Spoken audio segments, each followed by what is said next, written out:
Hello everyone, Soberoni of G&A Reviews here with an event guide for the current Valentine's Day event in Fate Grand Order NA.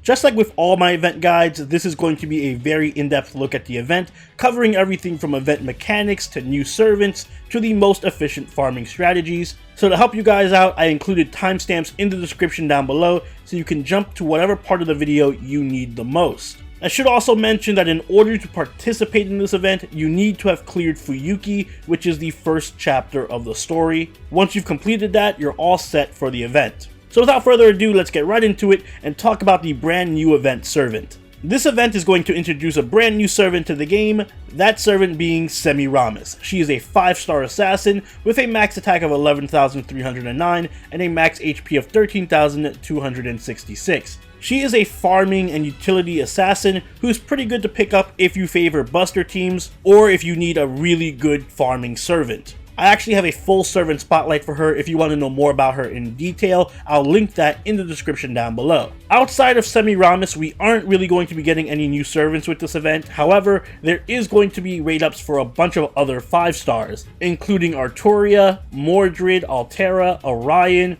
Arturia Lancer, Nightingale, Jeanne d'Arc, Maeve, Quetzalcoatl, Francis Drake, Jack the Ripper, Osakabe Hime, Sanzo, Caster of the Nightless City, and Tamamo. So there's going to be a lot of great 5-stars on rate up that are really worth rolling for. However, keep in mind that they all share a rate up with Semiramis, which means that it's a split rate up, which means the odds of getting the one you want are less. And of course, just like with every event, we're also going to be getting a handful of new craft essences. 3 of them are going to be available in the gacha, and the last one is going to be purchasable from the shop. Starting with the gacha craft essences first, we have the 3-star Witch's Kitchen. This increases arch card effectiveness by 3% and NP gain by 5%. During the event, it'll also increase sugar drops by 1. If you max limit break it, it increases arch card effectiveness by 5%, NP gain by 10%, and sugar drops by 2. This is a nice budget arts buffing craft essence for art servants who are reliant on their noble phantasm like Mosh and Media. We're also going to be getting the 4-star First Valentine. This increases quick and buster card effectiveness by 8% and NP strength by 5%. It'll also increase milk drops by 1. If you max limit break it, it will increase your quick card, buster card, and NP strength by 10%, while increasing milk drops by 2. This craft essence is a strong choice for boosting your overall damage per turn on quick and buster based servants, especially lancers and assassins like Danzo, Ku, and Karna. And the last gacha craft essence is going to be the 5-star Feral Chocolat, which increases buster card effectiveness and NP strength by 10% and increases NP gain by 15%. It'll also increase cacao drops by 1. If you max limit break it, it'll increase your buster card effectiveness and NP strength by 15% and your NP gain by 20%, while also increasing cacao drops by 2. This is best used on buster servants who have really good NP gain like Gil, Ibaraki, and the upcoming Fujino. As for the free craft essence we can purchase from the shop, we have the 5-star Sweet Days. It increases arts and buster card effectiveness by 8% and grants 3 crit stars per turn, while also increasing the fur flavor bottle drops by 2. If you max limit break this, it'll increase your arts and buster card effectiveness by 10% and grant 4 crit stars per turn, while increasing the pink bottle drops by 3. This is a good craft essence that is ideal for servants who have the triple arts card deck and a buster noble phantasm, servants like Emiya, Semiramis, and David. Moving on to the event shop, we're actually going to have 4 different currencies. First off, we have the pink bottles, which are the flavor boosters. The gold currency is going to be cacao. The silver currency is milk, and the bronze currency is sugar. You'll be able to trade in sugar for 1 copy of the Sweet Days craft essence, as well as Magatamas, Night Metals, Dragon Fangs, and 3-star foes. Milk can be traded in for another copy of Sweet Days, as well as Scarab of Wisdom, Longunos, Serpent Jewels, and Seashells. And finally, cacao can be traded in for 2 copies of Sweet Days, as well as Divine Wine, Evil Lamps, Homunculus Babies, and Octuplet Crystals. As you may have noticed, there's only going to be 4 copies of the craft essence available in the shop, which means if you want to max limit break this, you actually have to farm for the 5th copy and just get a lucky drop. Now the pink flavor boosting bottles are actually going to be a bit different from the normal currencies, in that you're not going to be using them to buy Ascension materials or anything like that. You're actually going to be using them to buy upgrades to your factory in the event. We'll get into the mechanics of how the chocolate making factory works in the next section of this guide, but suffice it to say for now, you're going to need the pink vials to buy upgrades for the event so that you can farm the event better. There's going to be 10 different upgrades you can purchase with the pink vials, and those upgrades can be further upgraded 10 times. So in total, if you want to clear out the shop, you're going to need 4,100 fancy sugars, 2,900 mystic milks, 3,100 cuckoo cacaos, and 12,880 flavor boosters. And at the end of the event, if you have any extra flavor boosters or gift chocolates, you can actually trade those in for 10,000 QP each. Now let's talk event mechanics. This is one of the more complicated events at FGL, so it can be really confusing at first glance. However, it's very easy once you understand how it works. Basically, this event is focused around producing chocolate from your factory. After every battle, you're going to be rewarded with a certain amount of chocolate, and you gain rewards every time you hit a certain milestone. This is going to be very similar to Onigashima and the Gouda Gouda events, where there's going to be something like a point ladder that rewards you with Ascension materials and summoning tickets for hitting certain milestones, except instead of points, you're using chocolate. As far as what specific rewards you can get, you can earn bronze, silver, and gold apples, mana prisms, QP, summoning tickets, experience, 4-star foes, chocolates for giving to your servants, stakes, stingers, ancient gears, forbidden pages, phoenix plumes, black tar, bloodstone tears, bicorn horns, spirit roots, gallstones, and even crystal lores. Now, like I mentioned earlier, you can actually earn exponentially more chocolate from battle by upgrading your factory. You can upgrade your factory by using the pink vials, the flavor boosters, to buy factory parts, and this is going to multiply the amount of chocolate you get for winning each battle. In other words, the more upgrades you buy from the shop, the more chocolate you get with each battle, which means the quicker you earn rewards from the ladder. So you should aim to upgrade your factory as soon as possible. The other aspect of this event is going to be the lock-on and surprise chocolates. These are going to be reward items that you're given throughout the ladder for hitting certain milestones. Surprise chocolates are going to be chocolates that you use, and you get a random Valentine scene from one of the servants. Lock-on chocolates are going to be chocolates you specifically can give to whichever servant you want to unlock their specific Valentine's Day scene and their specific Valentine's Day craft essence. And that's really all there is to understanding how this event works. Now, there is going to be a story to this event. It's going to be 11 sections, however 10 of them are just going to be cutscenes, and there's only one actual battle in the event story.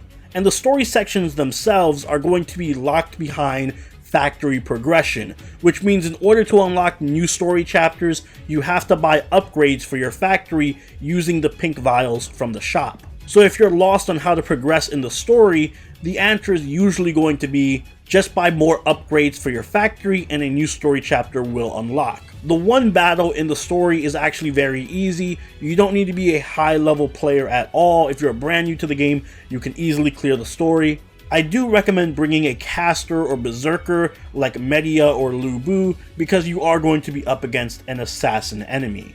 And the final story chapter unlocks once you've gotten 15 million chocolates, which may sound like a lot, but again, as you purchase more upgrades for your factory, the easier farming becomes. You also get a grail for completing the story, so it is very much worth doing. The crux of this event is going to be farming for the shop currency and the chocolates, which means the first thing you're going to want to do is roll the friend point gacha until you get a copy of the 3-star event CE, which is going to make farming just a bit easier. After you do that, you're going to want to prioritize buying the event craft essence from the shop first, as soon as possible. You just want to farm enough milk, sugar, and cacao to buy the event CEs. Once you have all 4 of the event CEs, keep them separate. Even if you have a 5th copy, do not max limit break it until after the event is over. The reason is because you get more bonuses for each individual copy than you do for having one max limit broken copy. And to further help you with farming, you can also equip some of these craft essences to help boost the drop rates.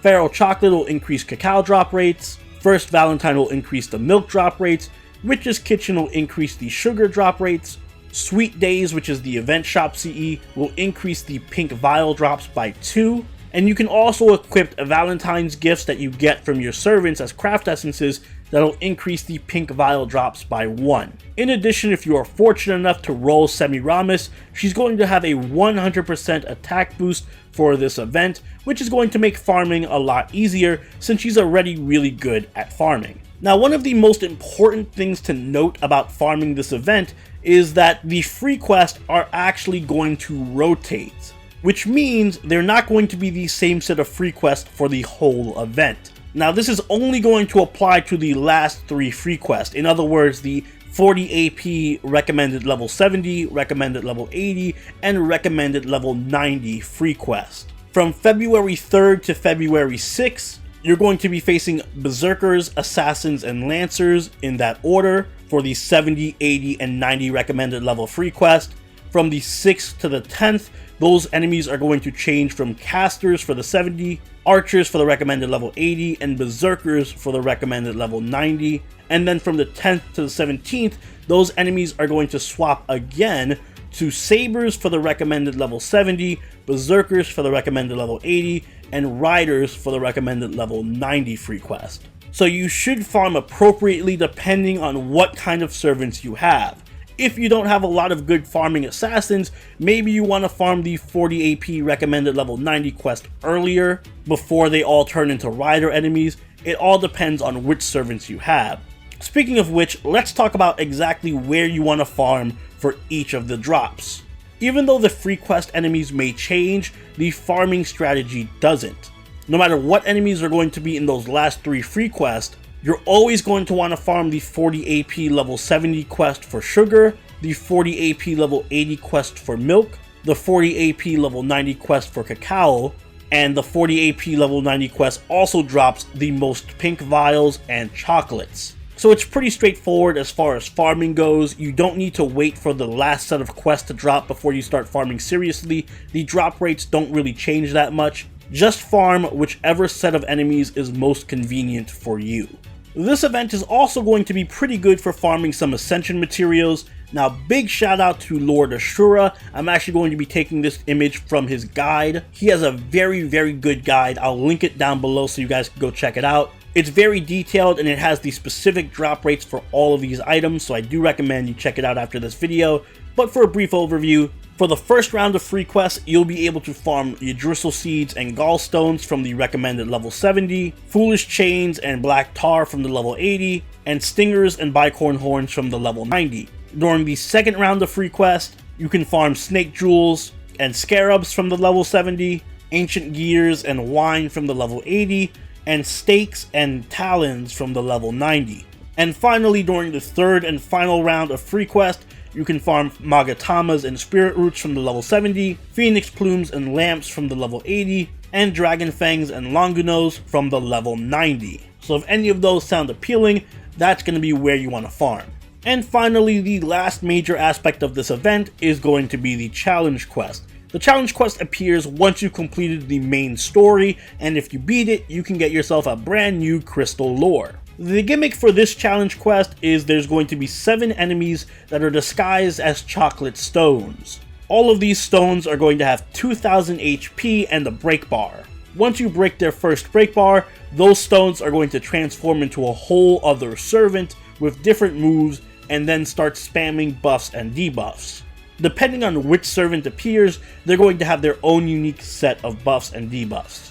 When you break the stone containing Kyohime, she's going to decrease your team's defense, but also increase their attack for 3 turns.